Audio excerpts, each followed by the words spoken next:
It is fight week on Morning Combat, the Beige One BC. Brian Campbell right here, and it's Canelo, Billy Joe Saunders week. So you don't want to hear me rabble on about it anymore. Ribble rabble. Let's bring in the guy who gets to call the fight this Saturday, Arlington, Texas, DAZN, the best looking man in combat sports, a youthful Todd Grisham. TG, my friend. Hey, always a pleasure when we can catch up before one of these big ones. Hey, thanks, man. I just left Supercuts. How am I looking? I got a fresh cut for your show. All right. Where's the hair part, though? All right. I was told by multiple people that I should not do the line anymore because it's too much of a kid thing. Like it's a child.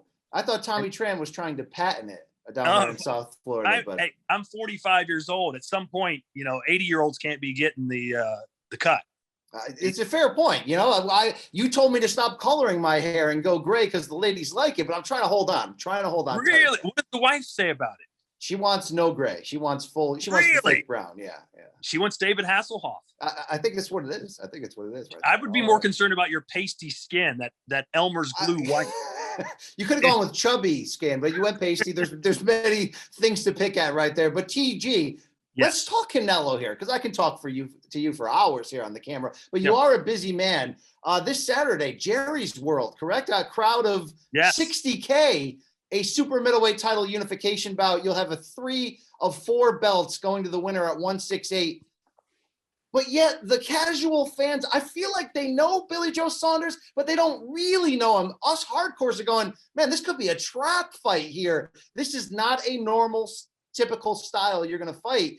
How tough of a fight is this for Canelo Alvarez in your eyes? Well, when you say people don't know, here's the thing that disappointed me about the build-up to this fight is when they said, hey, Billy Joe Saunders is going to be next. Everyone was like, wow, the build-up to that fight, because BJ Saunders talks trash with the best of them. He's like a Conor McGregor in boxing, but he's been eerily silent only to complain about stuff, which no one really wants to hear. But it's been a little bit bizarre that Canelo, of all people, is doing all these interviews. He's speaking in English. He's giving people tours of his home in Guadalajara. That surprised me a lot. Now, I don't know if that means Billy Joe is more focused than ever. I don't know what it means, Brian, is what I'm telling you. But as far as in the ring, I know Canelo is even a little bit concerned because he said the first few rounds, I don't know really what's going to happen. Once I figure him out, I'm confident I'll figure him out. But who's to say BJ Saunders doesn't come in there and perplex him like he's done so many before?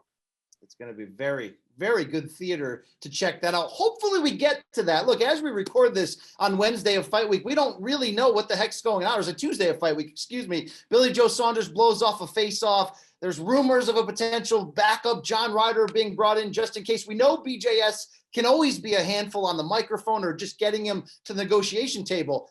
But as we record this, he's going to be there on Saturday, right? Hey, as the head coach of the San Francisco 49ers said last week when they asked him who the starting quarterback would be, he goes, I don't even know if I'm going to be alive this weekend, much less who our starting quarterback is going to be. I know I'll be there, and I know this. I've the few interviews that Saunders has done leading up to this fight, one aired on DAZN. He said this, and I believe him.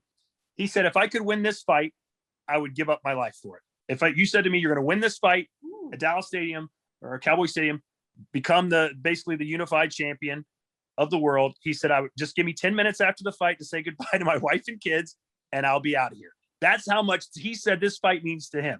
So if he's going to say, oh, because the ring's 2 feet too small, I'm flying back to England with my tail between my legs, I don't believe it for a second, not to mention the loads and loads of money that he's going to make. But look, if this is a play, if this is a work, I mean, you've seen a few works and shoots in your day, Todd. Yes. Even if it's a long play in that, he's doing it for the mental advantage, right? Hey, Ultimate Warrior held up Vince McMahon one day. He said, listen, if you don't give me more money, I am not going to wrestle in this main event tonight, WrestleMania. Maybe he's pulling the Ultimate Warrior scene. I don't know what he's doing. Maybe it's head games to get Canelo frustrated. Billy Joe's an enigma. So I don't really know what's going on in his head, but I do know if I had to bet a large, substantial amount of money on it, that it would be Billy Joe will be there when the bell rings Saturday night. I've been waiting for a fight like this for a while. You love when somebody like Canelo, he's got enough money and leverage, Todd, to fight anybody he wants. I mean, really, if you wanted to fight soft matchups, fight smaller guys, it's up to him. We always, though, or me, I mean, I'm carrying that flag, the Dare to Be Great flag that says this guy Canelo could screw us over, but he's going out of his way to fight tough fights. I mean, he did that with Arislandi Lara and Austin Trout, and at 154 pounds. He's doing it now. They're even mentioning Artur Beterbiev with a potential 175 showdown should Canelo go on to get all 4 belts this year. So I just, what is it with when you have this type of power? You can do what's right for the sport. You can do what's right for your pocketbook. Sometimes you can do both, but it's hard to really say anything bad about Canelo these days, to be really honest with you. I agree. I mean, the only complaint you could say is that you want to see him fight Triple G again. Well, he's already fought him twice. You can understand his not boredom with the situation, but I've climbed Mount Kilimanjaro twice. I don't need to do it again. Let me go climb the Appalachian Trail. You know what I mean? Let's do that. Self-experience? Have you done that, Todd? I know you've been to Space Mountain a few times, but I've been to Space Mountain, woo! And I've been up Stone Mountain multiple times because of the little lift that takes you up in the little cart, but I didn't climb it at all. By the way, while I got you here, I know this is a little off topic. This woman in Amsterdam painted me this painting. It's awesome, Todd, or like, bro, it's a little cheesy. All right, here we go. Ready? I'm a connoisseur of art. Tell me what you think of this. Wow, that's art, Todd. It's art.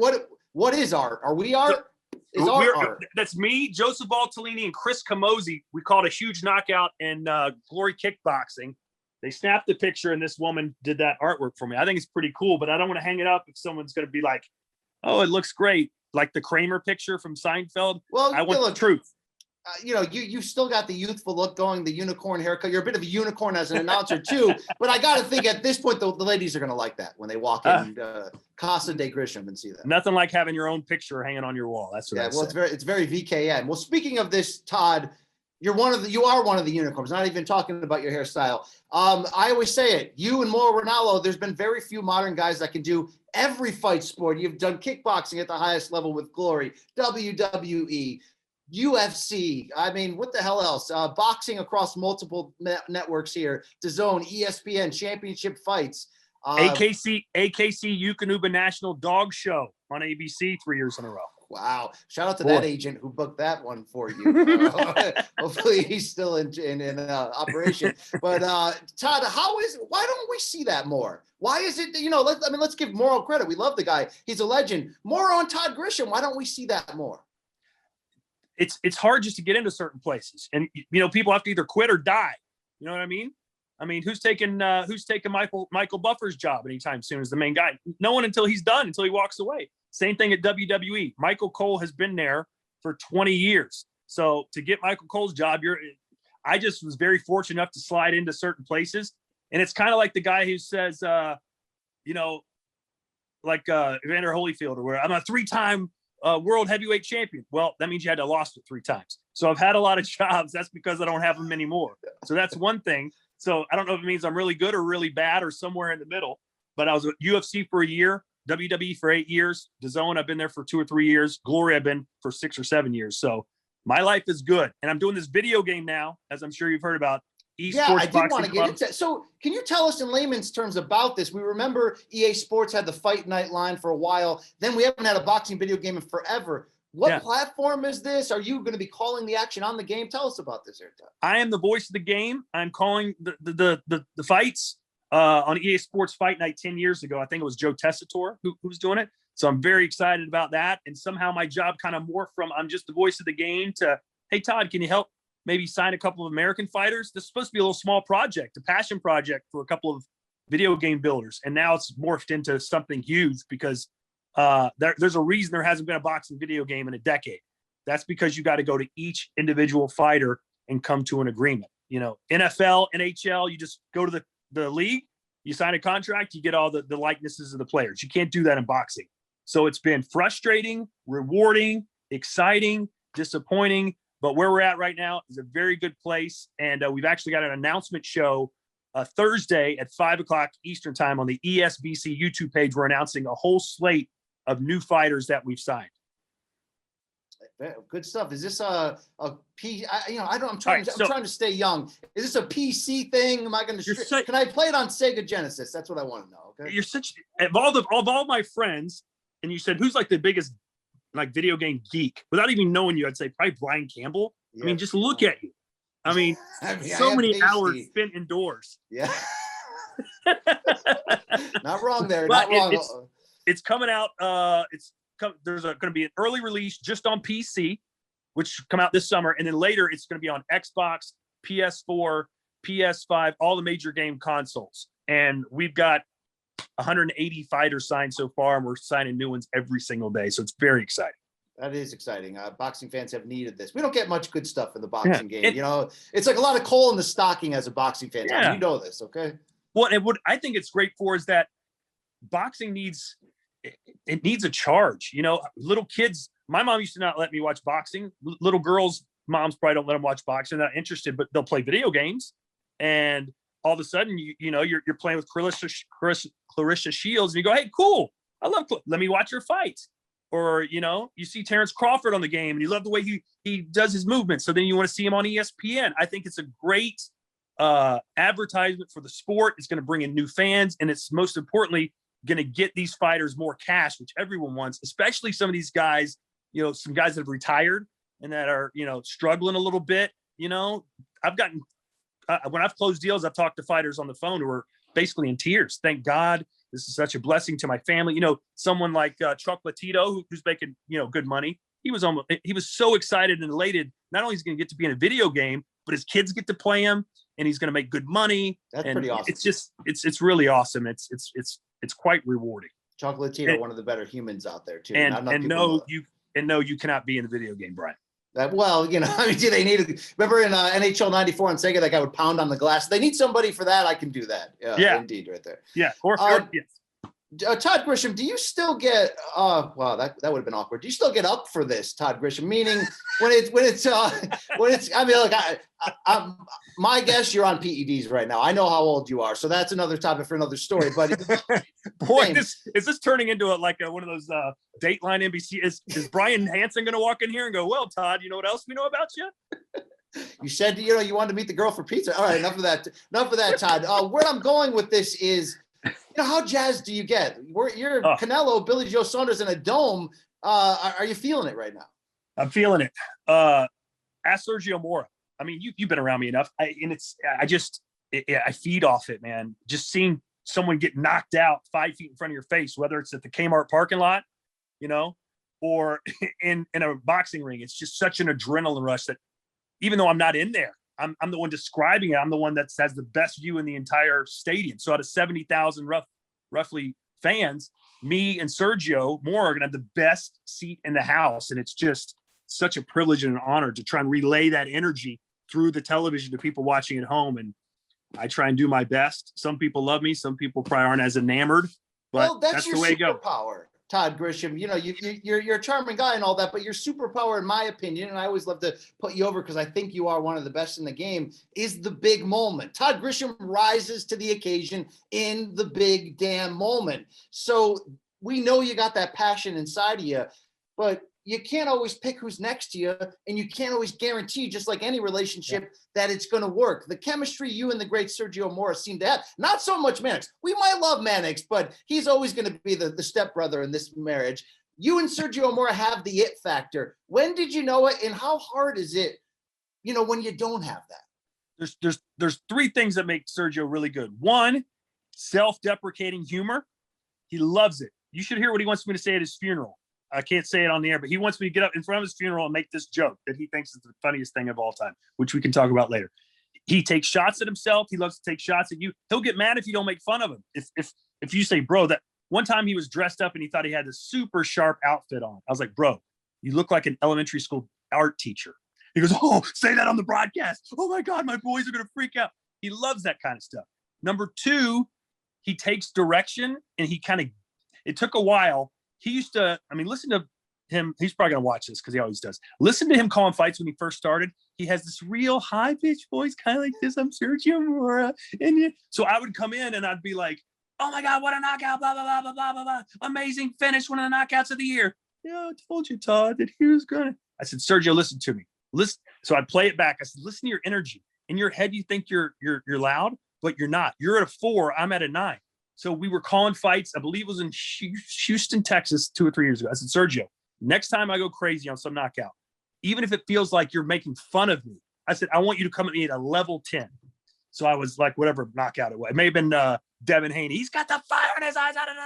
And Sergio comes in. He nailed him to the body. And it was like our best call ever. And once he heard that, he figured it out. I said, Sergio, you may think you're screaming like this, but when it goes to the microphone, up to Mars, back down and out to people, it gets taken down by a little bit. It's weird.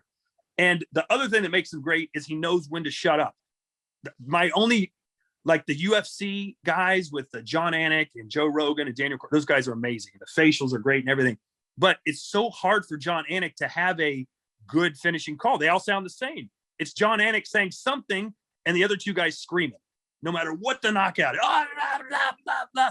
So I'm like, Sergio, when you're talking about footwork or you're talking about the jab, I will never interrupt you unless there's action. However, when it comes game time, when the guy has hit the home run and it's in the air, shut the hell up. Let me, as they say in wrestling, let me get my shit in, right? Yes, yes. And then come in on the back end. That makes the fighter happy. It makes DAZN happy because now they can use that soundbite to hype the next fight. You know, if Canelo knocks out Saunders and I say something real clever, whatever it is, they can use that instead of everyone screaming at the same time and you can't really tell what happened.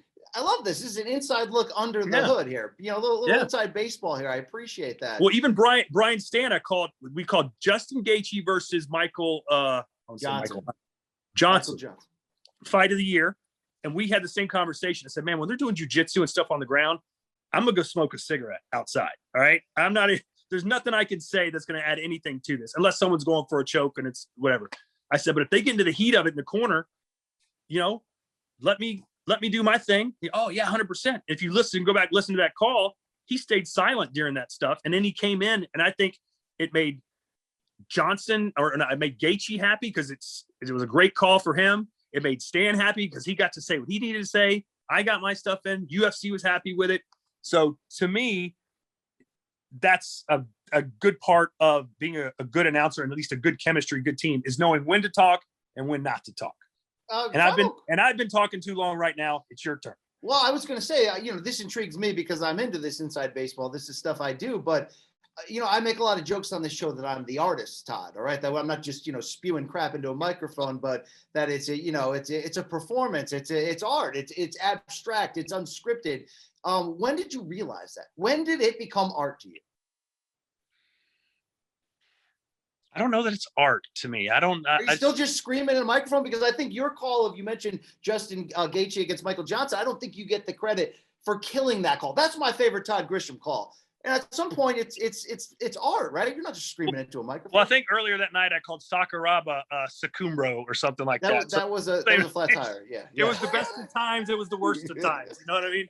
So I've had my moments. I don't overthink it, and rarely do I write anything out ahead of time to say as far as like the knockout call. Some guys, as you know, you've named them, will have a cliche line ready to go or their catchphrase ready to go. But I try and keep it original and just whatever comes off the top of my head. Occasionally I'll jot down something I see during the fight. The example I use is when Sinisa Estrada scored that 7-second knockout, the fastest in women's history. When that girl got in the ring that she was fighting, whose name soccer mom. That was a criminal. There's some criminal matchmaking in there, Todd. We'll forget she was 5-0 with 5 wins over strippers, which is true. You think I'm kidding? True. No, I did think you were kidding. She walked in there, and Sinisa had this look on her face like she was going to kill her, and the other girl was just like. So I wrote Lamb versus Lion, and sure enough, boom, I said, "Oh, it was Lamb versus Lion." It just came out. So rarely do I prepare anything ahead of time. So to me, I don't know if it's as much art as it is just like a flow or a rhythm or just keeping it real. Shout out to Bay Minette, Alabama for preparing you for that. Todd, I guess I said I could talk hours here. Let's wrap it up though. Canelo Alvarez versus Billy Joe Saunders. It goes down Saturday night on DAZN. I guess, Todd, you can still subscribe to DAZN and download the app, or you can buy this on traditional pay-per-view. I know that DAZN's kind of curving the original model, and hey, more access for the fans. That's great. So, what should we expect? Final note on Canelo. I mean, we know Canelo, if he wins this, he's already got his plans. He wants to fight Caleb Plant, put all 4 belts together.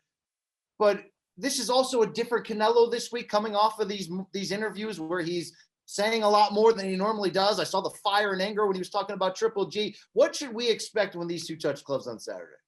To me, the as important, as exciting as the fight will hopefully be, just the atmosphere. I mean, when was the last time we saw 70,000 people watching anything? You know, so just to see the blimp shot, or now it's probably just drone shot. Is Goodyear blimp out of business now? Probably so. Why would you pay all that money for the Goodyear blimp? But those shots and the 70,000 people, almost all of them cheering for Canelo, the atmosphere, the environment, there's nothing. And I've called UFC, as you mentioned, these other sports, the main event of a boxing card, there's nothing like it on the planet. So just up into the bell, it's going to be amazing. And depending on who you listen to, Canelo has said before, I've heard a couple of times, he thinks he can knock this guy out pretty early. And you saw what he did to Yildirim, who was basically a pile of poo. Let's not. Wow. Hopefully they don't watch the show in Turkey. Wow. Really? I'm sure he's heard a lot worse things when he got back. Those guys were chanting in the street, "We're gonna win, we're gonna kill him," like 3 days ahead of. And then the guy threw like one punch and got knocked out. Talk about a lamb versus a lion. Am I right? Well, I said because cut it out. Yeah. He was the Turkish wolf, right? And I said, turns out he's the Turkish sheep in wolf's clothes. I said on the broadcast. Oh, okay, I like that. Just like who's the basketball player that can't ever go to Turkey again? Oh yeah, I know the story. I'm old. I'm sorry, there, Todd. I guarantee if I asked you about women's professional wrestling, you'd know the answer. I don't have to divulge to you my personal passions in my private life, though. But we will check you out this Saturday. I'm excited about the fight. To put a bow on it, I'm excited about the fight. I don't know quite what to expect. I think if Billy Joe can frustrate him a little bit, maybe Canelo with that 70,000 fan crowd pressure maybe pushes a little bit, and Billy Joe can catch him. I don't think he's going to win a decision, BJ. So I think he needs to knock him out. Tyson Fury thinks he can do it, and they got the gypsy pride, the gypsy power. Yeah. I can't wait to see it. Can't wait to call it.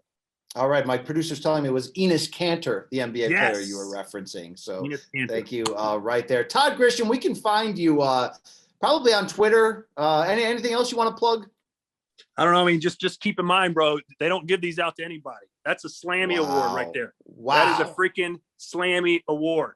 Wow. All right. I see a little Hogan in there. I saw a little Hogan. Oh, yeah. I've got them all. I just need my Brian Campbell picture collage. Well, I want to thank you, Todd, for giving me your hand-me-down suits that kept me out of the thrift store during the hard early days. I'll always remember you for that, Todd. Can't wait to watch the fight this weekend. TG, keep cashing them checks, brother. Will do, brother. We out. Thank you.